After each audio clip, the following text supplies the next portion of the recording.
ನಮ್ಮ ಮನೆಯೊಳಗೆ ಶಾಂತಿ ಪೂಜೆ ಮಾಡಿಸ್ಬಹುದು ಹೆಂಗೆ? ನೀವು ಶಾಂತಿ ಪೂಜೆ ಮಾಡಲಿಕ್ಕೆ ಏನೂ ತಕರಾರು ಇಲ್ಲ. ಶಿಷ್ಟಾಚಾರಕ್ಕಾಗಿ ಒಂದು ಶುದ್ಧಿ ಕಾರ್ಯ ನೀವು ಮಾಡ್ಬೋದು. ಹೆಂಗಂತ ನೀವ ಹೇಳ್ರಿ.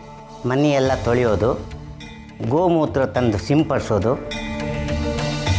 ಹಂಗೆ ಮನೆಯೊಳಗೆ ಬೆಕ್ಕು ನಾಯಿ ಯಾವುದೇ ಪ್ರಾಣಿಗಳು ಬರ್ದಂಗೆ ನೋಡ್ಕೋಬೇಕು. ಏ ಮಾಲಿ, ನಾನು ಇಲ್ಲೇ ಇದ್ದೀನಲ್ಲ ಅವರ. ಮಾಳಿಗೆ ಮೇಲೆ ಮೆಣಸಿನ್ಕಾಯಿ ಒಣಗಿ ಹಾಕಿತ್ತು, ನೋಡಿದೇನೋ ಅವನ್ನ?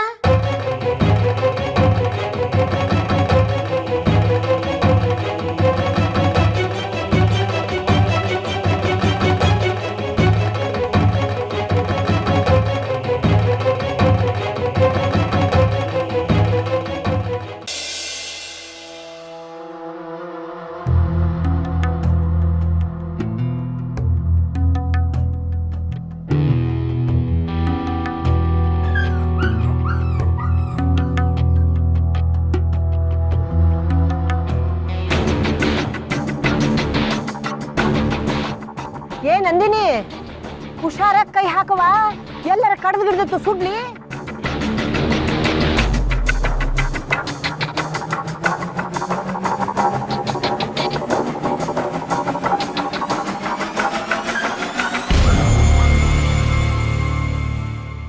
ಅಜ್ಜಮ್ಮನಿಗಿಂತ ನಿನ್ನ ಗೆಳೆತನದಲ್ಲಿ ನಂಗೆ ಹೆಚ್ಚು ಪ್ರೀತಿ ಸಿಕ್ತು ಸಾಗರ. ಅದಕ್ಕೆ ನಾನೀಗ ಹೇಳ್ತಾ ಇದ್ದಿ, ಇದನ್ನ ನೀನೇ ನಂಗೆ ತೋರಿಸು.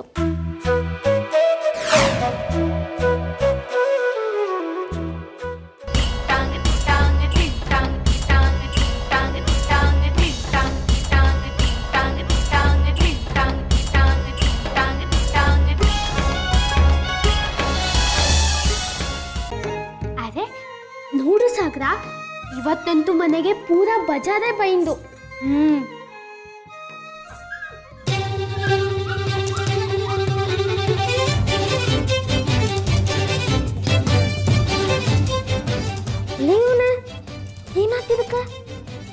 ಹತ್ತಿರಕ್ಕೂ ಸಾಗರ, ತುಂಬ ಹೊತ್ತಿಂದ ಇದಕ್ಕೆಂತೂ ತಿನ್ನಿಸ್ಲ. ತಡಿ ನೋಡ್ತಿ.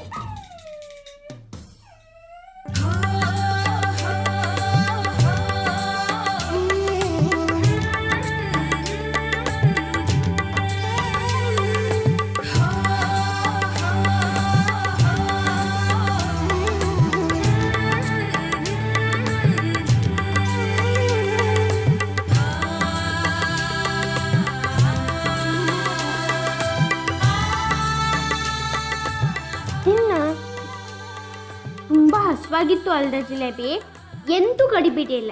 ಆರಾಮಾಗಿ ತಿನ್ನು ಅತ್ತ, ಹೊಟ್ಟೆ ತುಂಬ ತಿನ್ನು.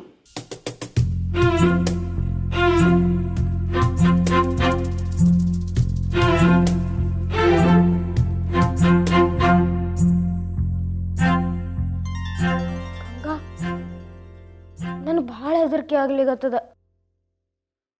ಮನೆಯೊಳಗೆ ಯಾರು ಇದು ನೋಡಿದ್ರೆ ಸುಮ್ಮನೆ ಬಿಡೋಂಗಿಲ್ಲ. ನಿನಗಂತೂ ಏನೇನು ಪನಿಷ್ಮೆಂಟ್ ಕೊಡ್ತಾರೋ ಯಾರಿಗೆ ಗೊತ್ತ.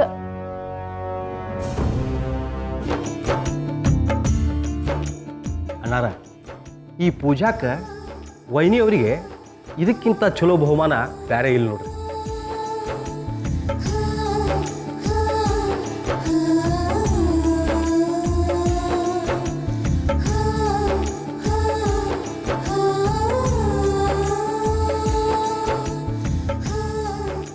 ತಗೋವ ನಂದಿನಿ, ಹಿಂದೆ ಮುಂದೆ ನೋಡ್ಬೇಡ.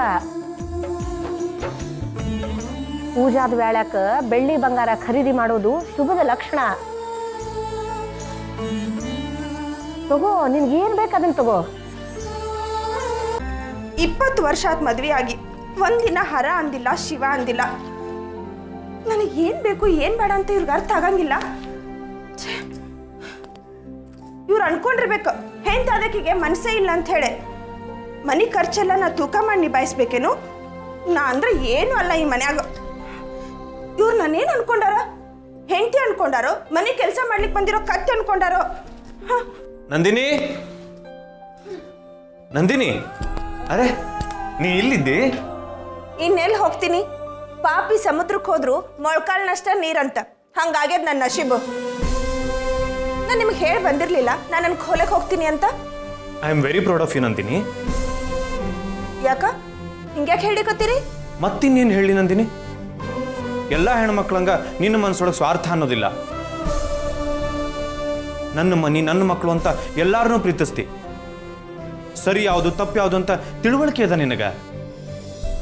ನಂದಿನಿ, ನಿನ್ನ ಜಾಗದಾಗ ಬೇರೆ ಯಾರ ಇದ್ದಿದ್ರು ನನ್ನ ಕತ್ತಿ ಅಷ್ಟ. ಬಂಗಾರದ ಅಂಗಡಿಗೆ ಹೋಗಿ ಬಂಗಾರ ನೋಡ್ಕೋತ ಕೂತ್ರ ಮುಗೀತು, ಮ್ಯಾಲೆ ಹೇಳ್ತಿರ್ಲಿಲ್ಲ. ಜುಮ್ಕಿ ನೋಡ್ಕೋತ ಗಂಡನ ಮರ್ತು ಬಿಡ್ತಿದ್ರು ಅಂತೀನಿ.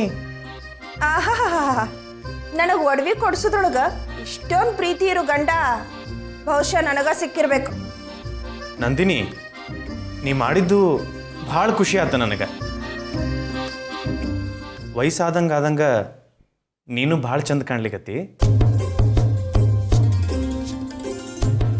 ಹಳೆ ಕಾಲದ ಒಡವಿಗಳು ಆಂಟಿಕ್ ಪೀಸ್ ಅಂತ ಗೊತ್ತಿರಲ್ಲ ಅವರಿಗೆ. ಹೊಸ ತಗೊಳ್ಳೋದು ಶೋಕಿ ಅಂತ ಅನ್ಕೊಂಡಿರ್ತಾರ.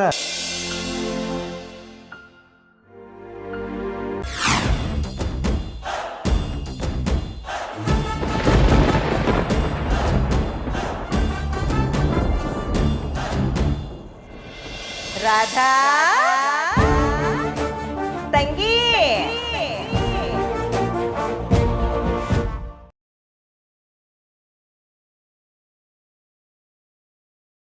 ದತ್ತ ಲಕ್ಕಿಗೆ ಮದುವೆ ಆಯ್ತು ಅಂತ ಕೇಳ್ಪಟ್ಟೆ. ನಮ್ ದತ್ತನ ಹೆಂಡತಿ ಪ್ರತಿಮಾ ಅಂತ. ತುಂಬಾ ಲಕ್ಷಣವಾಗಿದ್ದಾರೆ ಅತ್ತಿಗೆ ನಿಮ್ಮ ಸೊಸೆ. ನನ್ ಸೊಸೆ ಅಲ್ವಾ? ಇವರು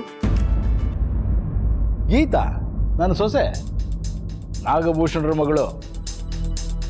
ಆದರೆ ನಾಗಭೂಷಣ ಅವ್ರಿಗೂ ಇವಳಿಗೂ ಹೋಲಿಕೆನೇ ಇಲ್ವಲ್ಲಪ್ಪ.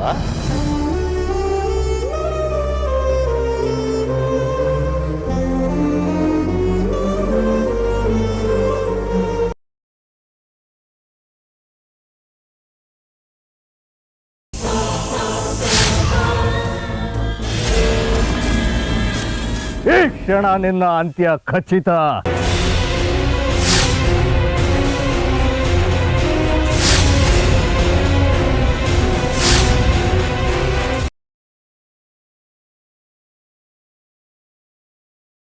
ಹೈವೇಲಿ ಒಂದು ಕೊಲೆ ಆಗಿದೆ ಅಂತೆ. ಯಾರ್ದು? ಸಿದ್ಧಾರ್ಥ್ ಅಂತ, ಸಿನಿಮಾ ಮತ್ತೆ ಸೀರಿಯಲ್ ಪ್ರೊಡ್ಯೂಸರು. ಸಾವಿತ್ರಿ ಸಂಸಾರ, ಕನಕಾಂಬರಿ, ತಾಳಿ ಕಟ್ಟಿದವನು ಮುಂತಾದ ಕನ್ನಡ ಧಾರಾವಾಹಿಗಳನ್ನ ನಿರ್ಮಾಣ ಮಾಡಿದ್ದ ನಿರ್ಮಾಪಕ ಸಿದ್ಧಾರ್ಥ್ ಅವರ ಮೇಲೆ ನಿನ್ನೆ ರಾತ್ರಿ ಗುಂಡೇಟಿನ ದಾಳಿಯಾಗಿದ್ದು ಸಿದ್ಧಾರ್ಥ್ ಸ್ಥಳದಲ್ಲೇ ಮೃತಪಟ್ಟಿದ್ದಾರೆ. ಇವತ್ತು ಆರೋಪಿ ನಂದಿನಿಯರನ್ನ ಸೆಷನ್ ಕೋರ್ಟ್ಗೆ ಹಾಜರುಪಡಿಸಲಾಗುವುದು ಅಂತ ಇನ್ವೆಸ್ಟಿಗೇಟಿಂಗ್ ಆಫೀಸರ್ ಅಜಯ್ ಹೇಳಿಕೆ ನೀಡಿದ್ದಾರೆ. ನಂದಿನಿ ಅವ್ರ ಪಿಸ್ತೂಲಿಂದಾನೇ ಬುಲೆಟ್ ಫೈರ್ ಆಗಿರೋದು. ಅವ್ರ ಕೈ ಮತ್ತೆ ಬಟ್ಟೆ ಮೇಲೆ ಸಿದ್ಧಾರ್ಥ್ ಅವ್ರ ದೇಹದ ರಕ್ತ ಮೆತ್ಕೊಂಡಿರೋದು.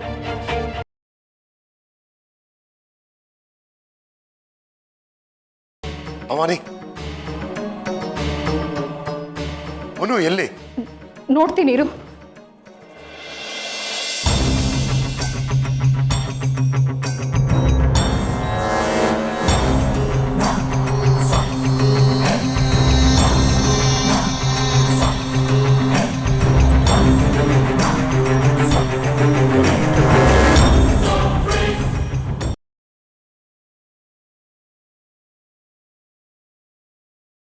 ನೀನ್ ಯಾವ್ದ್ರ ಬಗ್ಗೆನೂ ತಲೆ ಕೆಡ್ಸ್ಕೊಳ್ಳಲ್ಲ ಅಲ್ಲ? Anyway I am going with Aditya. ಒಂದು ನಿಮಿಷ ಬರ್ತೀನಿ. ಅಯ್ಯೋ ಮಾವ, ಮಾವ ಇದು ಮಾವ, ಇದನ್ ಕಟ್ಟದೆ ಹಂಗೆ ಹೊಂಟೋಗ್ಬಿಟ್ರಲ್ಲ. ಇದು ಒಂದನ್ ಕಟ್ಟಿದ್ರೆ ಪೂಜೆ ಪೂರ್ತಿ ಮುಟ್ಟೋಗ್ತಿತ್ತಲ್ಲ. ಈಗ ನಾನು ಏನ್ ಮಾಡ್ಲಿ?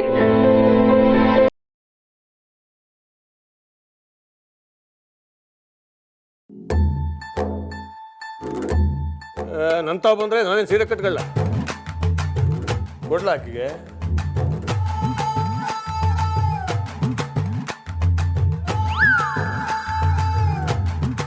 ಏಯ್, ಹೆಣ್ಣಿ ಕೊಡ್ಲ ಅಂದ್ರೆ ಹೆಣ್ಣಿ ನಮ್ಮಂಗೆ ಕೊಡಕ್ ಹೋಗ್ತಿಲ್ಲ.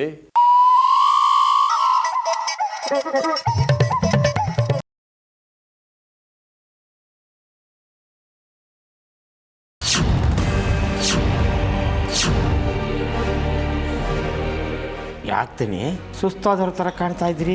ರಾತ್ರಿ ನಿದ್ದೆ ಮಾಡಲಿಲ್ವಾ? ಅತ್ತೆ ಏನ್ ಮಾಡ್ತಾ ಇದ್ದೀರಾ? ನೀವು ನನಗೆ ಕೈ ಮುಗಿಬಾರ್ದು. ಅಮೃತ, ನನ್ನ ಅರ್ಜುನ್ ಪ್ರಾಣಕ್ಕೆ ಅಪಾಯ ಬಂದ್ರೆ ನೀನು ಅವನ್ನ ಉಳಿಸ್ಕೋತೀಯ ಅಲ್ವಮ್ಮ?